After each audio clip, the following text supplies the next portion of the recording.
Ya, assalamualaikum warahmatullahi wabarakatuh. Di sini saya Rahmat Taufik. Saya akan menjelaskan tentang pengantar hakikat sejarah sastra. Yang pertama di sini saya akan menjelaskan seputar hakikat sejarah sastra. Pada dasarnya, sastra merupakan ciptaan atau sebuah kreasi, bukan semata-mata sebuah imitasi. Sebagai wujud dan hasil ciptaan, karya sastra pada hakikatnya merupakan media yang menggunakan bahasa untuk mengungkapkan kehidupan manusia. Oleh karena itu, karya sastra pada umumnya memuat persoalan-persoalan seputar kehidupan manusia. Kebangkitan sastra bersumber dari kekuatan ekspresi kehidupan manusia. Jadi dapat disimpulkan di sini karya sastra ini memiliki kaitan antara manusia. Jadi saling terhubung satu sama lain. Lalu, sastra Indonesia adalah sebuah istilah yang melingkupi berbagai macam karya sastra yang berada di Indonesia. Sastra Indonesia sendiri dapat merujuk pada sastra yang dibuat di wilayah Kepulauan Indonesia. Jadi dibentuknya di negara Indonesia. Sering juga secara luas dirujuk pada sastra yang bahasa akarnya berdasarkan bahasa Melayu, di mana bahasa Indonesia adalah turunannya. Periodisasi sastra adalah pembabakan waktu terhadap perkembangan sastra yang ditandai dengan ciri-ciri tertentu.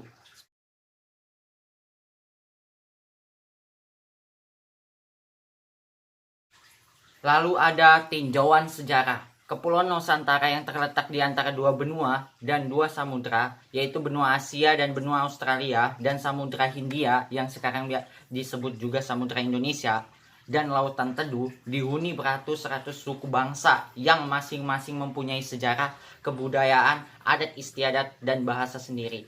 Di abad-abad yang silam, beberapa tempat di Kepulauan Nusantara pernah berdiri kerajaan besar yang pernah berdiri di daerah Jawa, Sumatera, Semenanjung Malaka, dan lain-lain yang meliputi dari Pulau Sumatera hingga Pulau Papua. Majapahit, Sriwijaya, Kerajaan Sunda, dan lain-lain ialah nama beberapa kerajaan yang pernah cemerlang dan besar pengaruhnya di Nusantara. Jadi beberapa kerajaan tersebut sangatlah terkenal di Indonesia.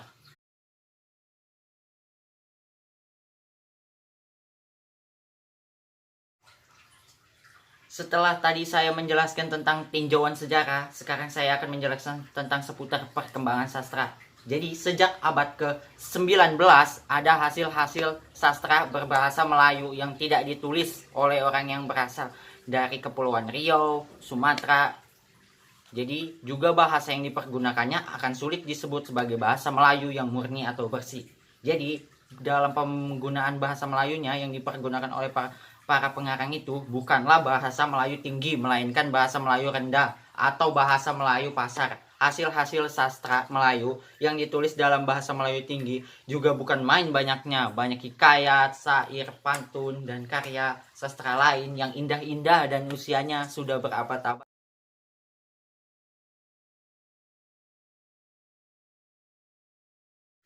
Nah, jadi ada yang biasa disebut sastra Indonesia dan sastra Nusantara.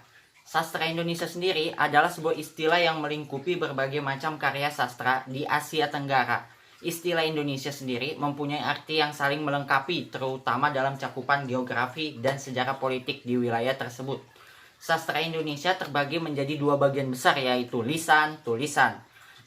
Sedangkan menurut bentuknya, sastra Indonesia dibagi menjadi empat. Yang pertama ada prosa, puisi, prosa liris, drama. Prosa itu adalah karangan yang bentuknya bebas tapi bentuknya terikat. Sedangkan puisi, karangan yang bentuknya terikat. Kalau prosa liris yaitu karangan yang bentuknya antara prosa dan puisi. Kalau drama sendiri yaitu karangan yang berbentuk skenario untuk dipentaskan atau disandiwarakan.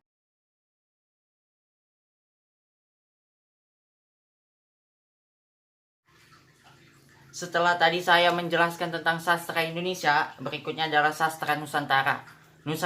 Nusantara adalah istilah yang dipakai untuk menggambarkan wilayah kepulauan yang membentang dari Sumatera sampai Papua. Ya, bisa disebut dari Sabang sampai Merauke. Yang sekarang sebagian besar merupakan wilayah negara Indonesia. Kata ini pertama kali dalam literatur berbahasa Jawa pertengahan, abad ke-12 hingga ke-16 untuk menggambarkan konsep kenegaraan yang dianut Majapahit. Setelah setelah sempat terlupakan, pada abad ke-20, istilah itu dihidupkan kembali oleh Ki Hajar Dewantara sebagai salah satu nama alternatif untuk negara merdeka pelanjut Hindia Belanda yang belum terwujud.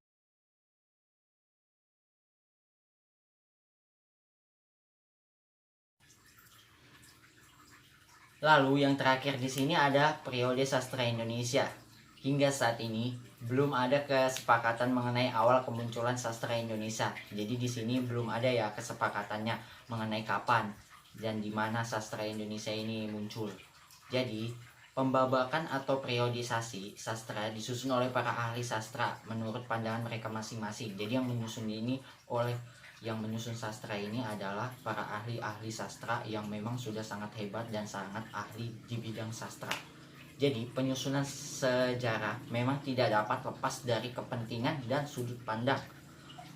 Namun periodisasi yang disusun oleh para ahli sastra Indonesia sama-sama memiliki dasar argumen yang kuat.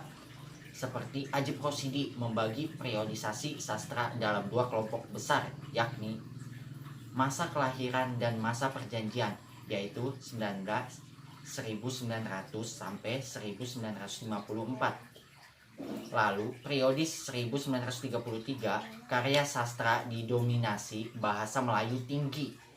Lalu pada periode 1933 sampai 1942 muncul sejumlah sastrawan yang mulai memakai bahasa Indonesia.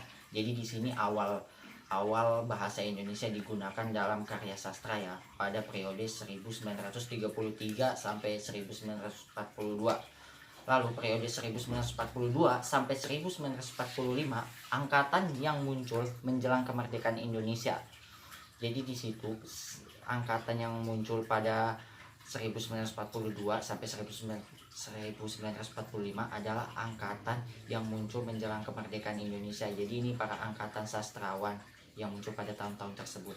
Lalu pada masa perkembangan 1945 sampai 1969.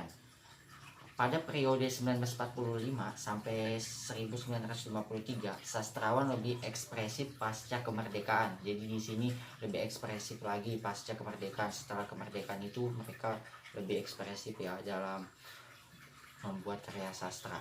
Periode 1953 sampai 1961, politik memiliki pengaruh kuat pada karya sastra angkatan ini. Jadi pada angkatan itu